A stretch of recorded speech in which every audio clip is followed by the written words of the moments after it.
Bueno chicos, ahora vamos a ver lo que es pancreatitis aguda. Pancreatitis aguda es un tema muy bonito y es muy frecuente, es una de las principales causas de hospitalización de abdomen agudo en el mundo. Aquí tenemos una breve reseña anatómica para que recordemos. El páncreas, ¿sí? Que es este órgano que está acá, tenía una cabeza, un cuello, un cuerpo y la cola. El páncreas, a su vez, es una glándula endocrina y exócrina. Entre las funciones exócrinas teníamos la liberación de las tripsinas, las enzimas pancreáticas, mientras que la función endocrina era la insulina, el glucagón y la somatostatina. El páncreas, lo que nos interesa ahora fundamentalmente, es la función exócrina.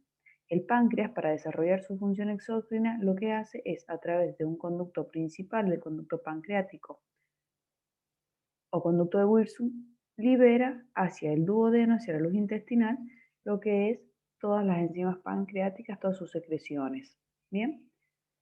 Por otro lado, el páncreas está en relación.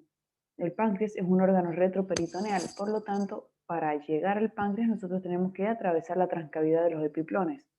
Acá adelante lo que vamos a tener, adelante del páncreas, lo que vamos a tener es el estómago, ¿bien? Excepto la cabeza del páncreas, que es intraperitoneal, y ahí entra en relación con lo que va a ser el duodeno. A través de la segunda porción del duodeno, a nivel del esfínter de Oddi, desemboca el conducto pancreático. Puede desembocar junto con lo que va a ser el colédoco. Por lo tanto, el páncreas también está en relación hacia arriba con el hígado, la vesícula biliar y los conductos hepáticos. Eso para que recordemos bien y también para que comprendamos toda la cascada de desórdenes que sigue posterior a una pancreatitis. ¿Cómo vamos a definir la pancreatitis? Principalmente como una condición inflamatoria del páncreas que puede causar una injuria local, un síndrome de respuesta inflamatoria sistémica, con posterior fallo orgánico y muerte. Recordemos que el síndrome de respuesta inflamatoria sistémica lo vemos en cirugía, es el famoso SIRS. El SIRS es una respuesta inflamatoria exagerada. Bien, siempre que un paciente entra en SIRS o entra en un sistema de respuesta inflamatoria sistémica, se produce una aceleración, por así decirlo, de todos los procesos inflamatorios que llevan al punto de terminar resultando perjudicial para el paciente. Por eso siempre debemos evitar llegar al SIRS. Entre las causas de la pancreatitis vamos a tener causas comunes y la más frecuente, que es la litiasis vesicular, el alcoholismo, un alcoholismo agudo o crónico, la hipertrigliceridemia, la colangiopancreatografía retrógrada endoscópica, y en este caso estamos hablando de una pancreatitis diatrógena. Los fármacos como la azatioprina, la seimercaptopurina, las sulfonamidas, las tetraciclinas, el ácido valproico, traumatismos, principalmente los traumatismos abdominales no penetrantes, y los estados ulteriores a operaciones, por ejemplo, las operaciones que involucren lo que es la pared intestinal. Las causas poco comunes suelen ser causas vasculares, ya sea un infarto vascular, ¿sí? Alguna coagulación de los troncos mesentéricos, del tronco celíaco, perdón. Las púrpuras, un cáncer de páncreas, la hipercalcemia, los divertículos periampulares, ¿sí? Estos son divertículos que se producen en la segunda porción del duodeno. También el cáncer de duodeno, el páncreas divisum, que es una condición congénita. Y cuando nosotros tenemos pacientes que hacen pancreatitis aguda a repetición, debemos pensar en algún abuso de drogas, en algún abuso de alcohol, en causas metabólicas y también en variantes autoinmunitarias, variantes genéticas y variantes idiopáticas. ¿Cuál es la que más nos importa a nosotros? La de los cálculos vesiculares, porque es la que más frecuente nos llega a la consulta. Cuando nosotros hablamos de la fisiopatología del páncreas, la que más se acepta, la teoría más aceptada, es la de la obstrucción. Nosotros dijimos recién que el conducto pancreático compartía la salida con el conducto hepático o conducto colédoco. Suele pasar que cuando tenemos una microlitiasis, un cálculo o un lito pequeño en la vesícula, cuando se produce la contracción vesicular y tiene que salir toda la bilis, este cálculo migra a través del conducto, provocando una coledocolitiasis. Y cuando llega a la segunda porción del duodeno, al esfínter de Oddi, se enclava. En el proceso normal de la digestión, nosotros tenemos que esta vesícula, cuando comienza a liberar los jugos biliares, el páncreas comienza a liberar las enzimas pancreáticas para que lleguen prácticamente en conjunto a la luz del intestino. Como aquí se obstruyó, las enzimas pancreáticas salen activadas para digerir todo el bolo alimenticio, pero no pueden salir porque están obstruidas. Entonces comienza una autodigestión pancreática. Esa autodigestión pancreática es la que lleva a la producción de la condición inflamatoria del páncreas con las complicaciones o las injurias locales de las que hablábamos. Por lo tanto, se van a distinguir tres fases. Una fase inicial, que es en la que se activan las enzimas digestivas intrapancreáticas provocando un daño en las células acinares. La segunda fase, que es cuando además de ya haberse producido la activación de la tripsina, también se produce una activación, una quimiotracción y un secuestro de leucocitos. Esa es en sí la fase inflamatoria, intensificando la reacción inflamatoria en el interior del páncreas. Y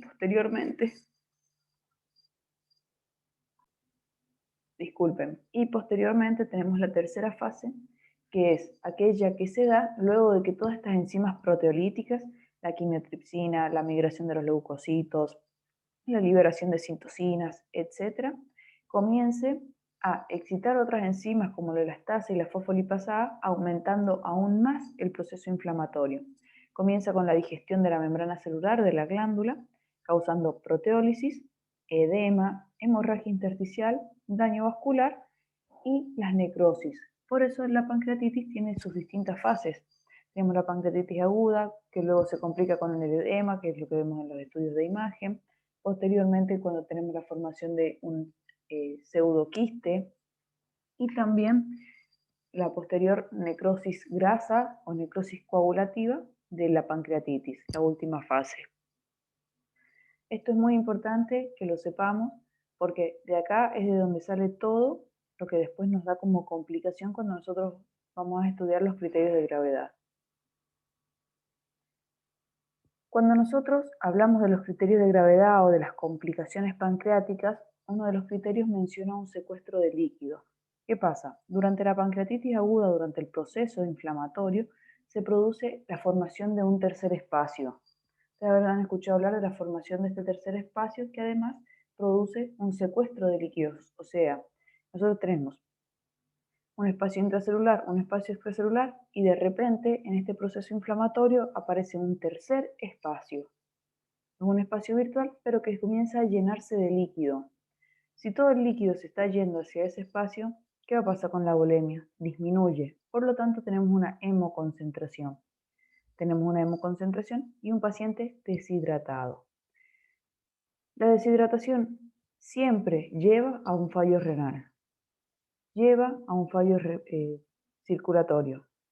Si yo tengo un fallo renal, también tengo una alteración en estado ácido-base, por lo tanto también me lleva a un fallo respiratorio.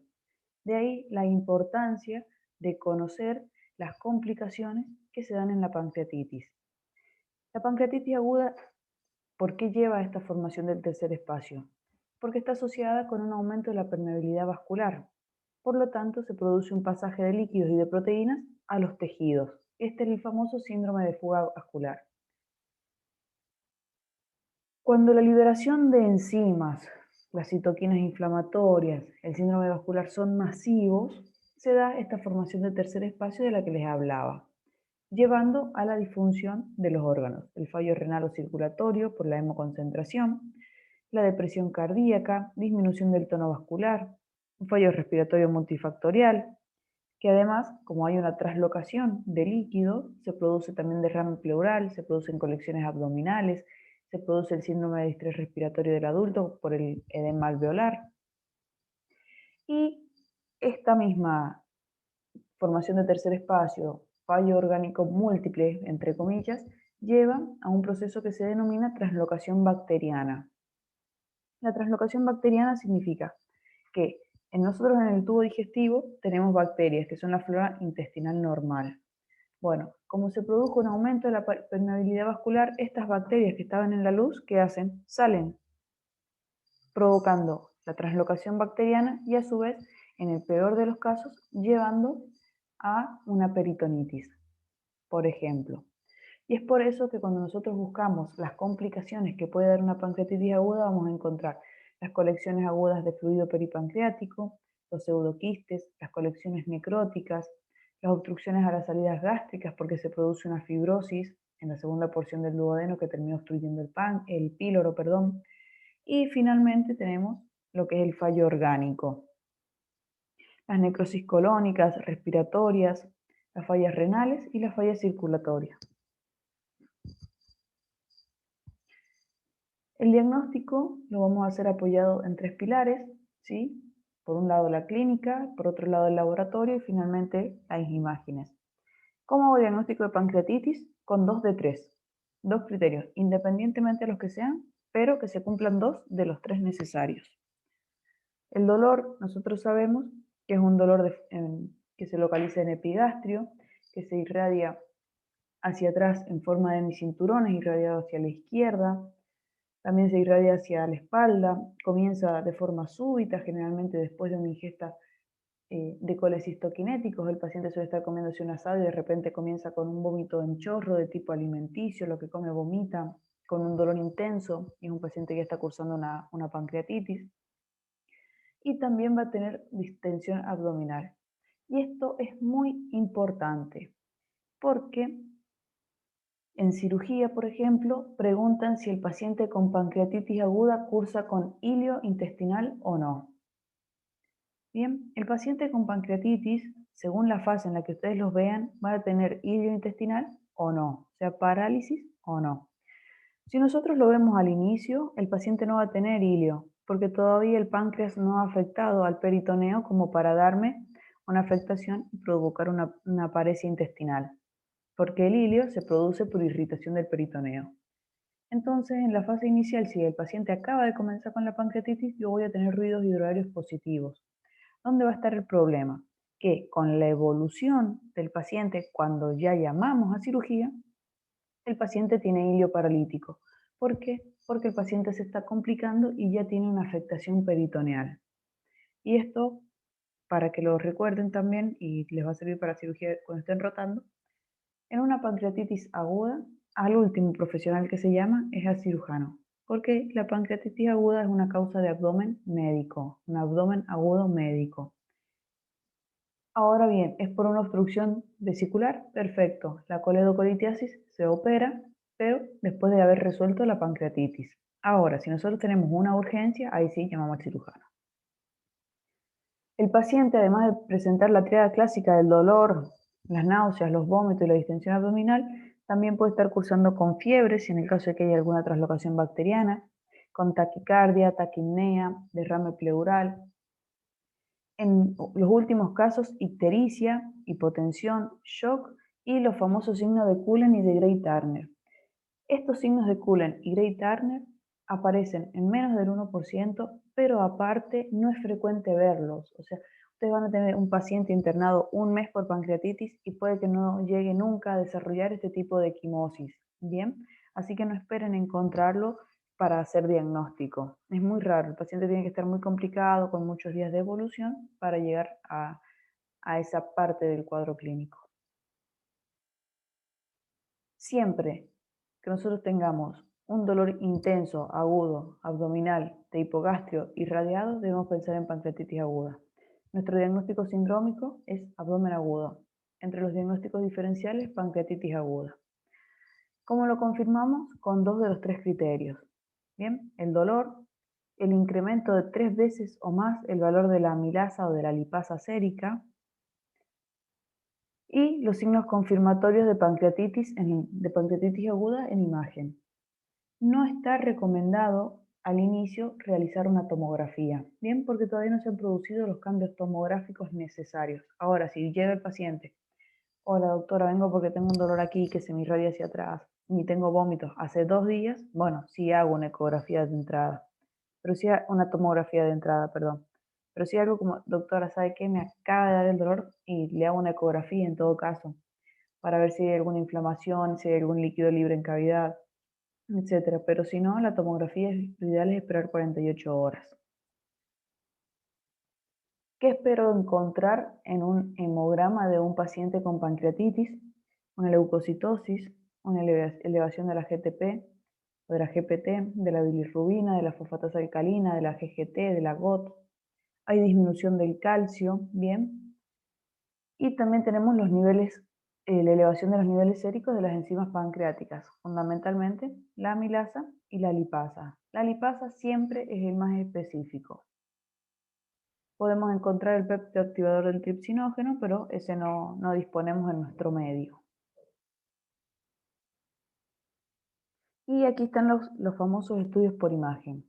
Bien, nosotros vamos a tener, ustedes recuerden cuando vemos un TAC, que es como si el paciente lo estuviéramos viendo de frente, ¿sí? Y lo miramos desde los pies. Por lo tanto, columna vertebral, riñones, y aquí vamos a encontrar lo que va a ser todo esto que es así, hacia atrás, todo, páncreas. En esta imagen lo que tenemos es el contraste. Si ustedes ven este color con este que se ve un poquito más blanquito, este es la porción pancreática rodeada de líquido.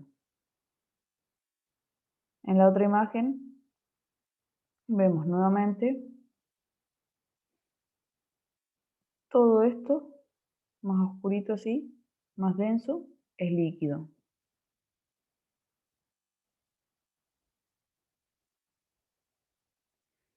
Acá, si ustedes se fijan, tenemos como imágenes un poquito más oscuras y el resto que cambia, si bien se mantiene la densidad de la oscuridad, pero aquí adentro vemos otra y se puede diferenciar como un halo más clarito que marca una pared, la famosa necrosis tabicada. Bien, y aquí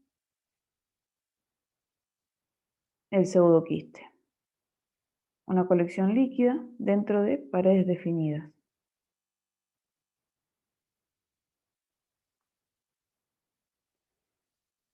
Esas son las imágenes que nosotros esperamos encontrar en tomografía.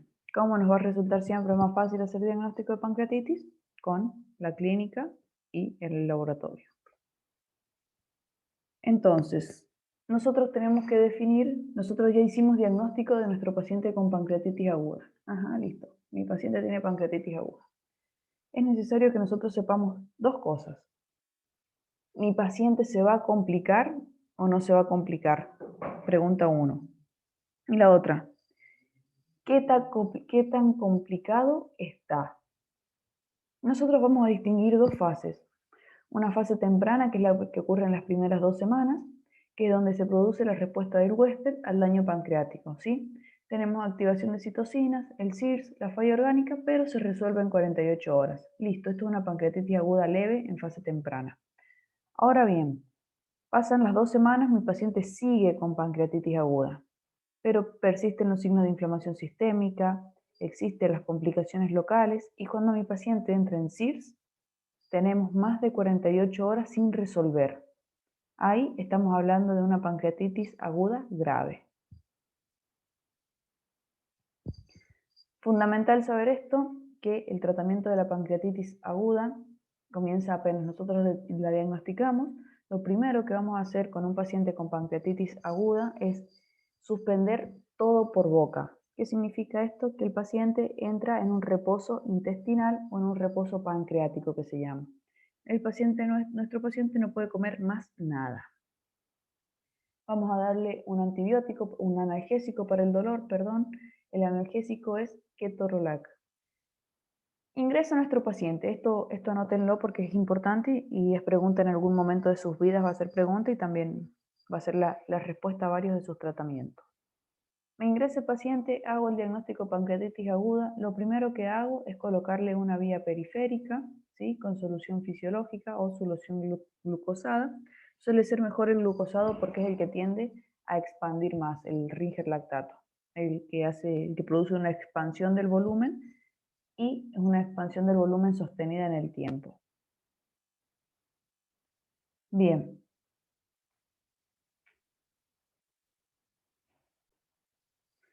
En esa vía que nosotros colocamos, vamos a pasarle una ampolla de ketorolac siempre cuando el paciente no sea alérgico. La ampollita de ketorolac tiene 30 miligramos. La dosis máxima en un paciente con una función renal normal es de 90 miligramos. Bien, así que podemos hacer una ampolla cada 3 horas si el paciente tiene mucho dolor. Administramos, por lo tanto, Ringer lactato por vía endovenosa a través de la vía periférica. Vamos a colocar también el ketorolac. El Hospital Vera Barros, por ejemplo, utiliza la ranitidina como método de profilaxis de la gastritis por estrés. Está comprobado que no es un cambio significativo usarla o no usarla, así que no, si se lo preguntan lo dicen y si no, no lo mencionan. Es al pedo. Vamos a administrar esas dos cosas y esperar que el paciente haga reposo. Evitamos la comida y cómo lo vamos a alimentar al paciente. También vienen preparados y la alimentación se hace endovenosa, ¿sí? Se le pasa un sachecito por vía al paciente. De eso el médico se encarga y lo habla con la nutricionista y lo acuerdan según las necesidades del paciente. Lo más importante y lo que nos interesa a nosotros es que el paciente no coma nada por boca y la hidratación. Recuerden que el paciente tenía una formación de un tercer espacio, por lo tanto nosotros tenemos que estar metiéndole 2 litros de solución por día para mantenerlo hidratado. ¿Por qué? Porque el paciente tiene que además mantener una diuresis. Si mi paciente deja de orinar, significa que o está deshidratado o está haciendo retención de líquidos. Y eso me va a llevar a una falla renal, a una lesión renal aguda, lo que antiguamente se conocía como insuficiencia renal aguda. Bien, entonces, la solución intravenosa, el ketorolac, una ampolla de ketorolac cada 8 horas durante el tiempo que el paciente está internado para aliviar el dolor. Y hay muchas veces que nosotros vamos a encontrar que nuestro paciente tiene temperatura elevada, 38 grados. Esto no siempre es indicación de infección. ¿Qué significa esto? Que el paciente está desarrollando el SIRS. Recuerden que el síndrome de respuesta inflamatoria sistémica incluía una leucocitosis o una temperatura elevada. Bien, por lo tanto, si mi paciente tiene fiebre, no necesariamente está con una infección. De todas formas, esto es en el tratamiento de la pancreatitis aguda leve. Si nosotros tenemos una pancreatitis aguda grave, lo que vamos a agregar, porque tenemos un fallo que no resuelve en 48 horas y además se ha agregado una infección bacteriana, lo que vamos a agregar es carbapenémicos a la administración de la solución fisiológica, ¿sí? El medicamento ideal o el más utilizado suele ser el meropenem. Bien, se le administra meropenem para cubrir un amplio espectro. Nada por boca, hidratación intensa del paciente y ketorolac, una ampolla, 30 miligramos cada 8 horas. Los pulmones y los riñones pueden verse afectados. En el caso que el paciente entre en una insuficiencia renal o en una lesión renal aguda, se comienza con diálisis, una diálisis transitoria hasta que se recupera la función renal. Y en el caso de que el paciente entre en una falla respiratoria, ya sea por una alteración del medio interno o por el mismo derrame pleural que se produce por la traslocación, o sea, por el aumento de la permeabilidad vascular, también se le va a colocar respirador, asistencia respiratoria mecánica. Ahora bien, yo ya interné a mi paciente, ya hice el tratamiento, tenía que saber qué grave está y cuán grave se me iba a poner. Por lo tanto, vamos a utilizar criterios de gravedad. Pregunta de examen. Los criterios de Ranson, ¿qué son? Los criterios de Ranson son criterios pronósticos. Me dicen cómo va a seguir el paciente. Un paciente que desarrolla SIRS persistente más de 48 horas es un paciente grave. Un paciente con criterio de Ranson mayor a 3 es un paciente grave. Con BISAP mayor a 3 es un paciente grave.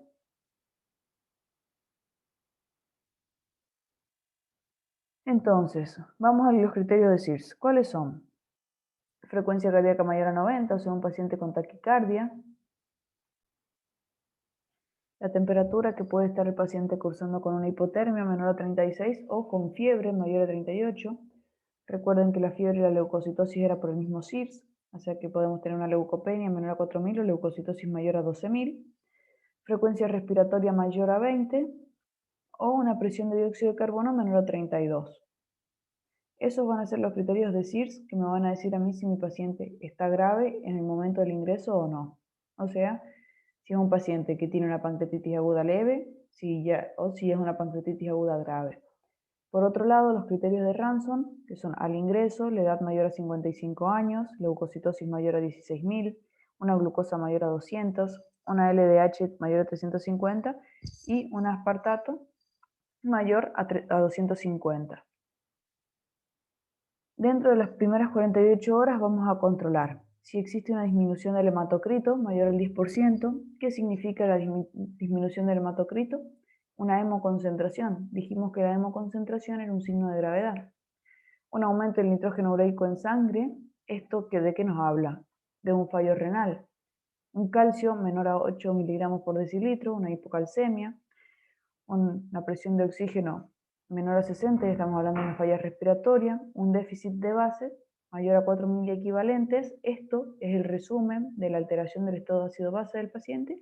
Y el secuestro de fluidos mayor a 6 litros. Esto, la formación del tercer espacio. Los criterios de Ranson son preguntas de examen del doctor Campos. Luego tenemos el BISAP, que también nos va a indicar gravedad.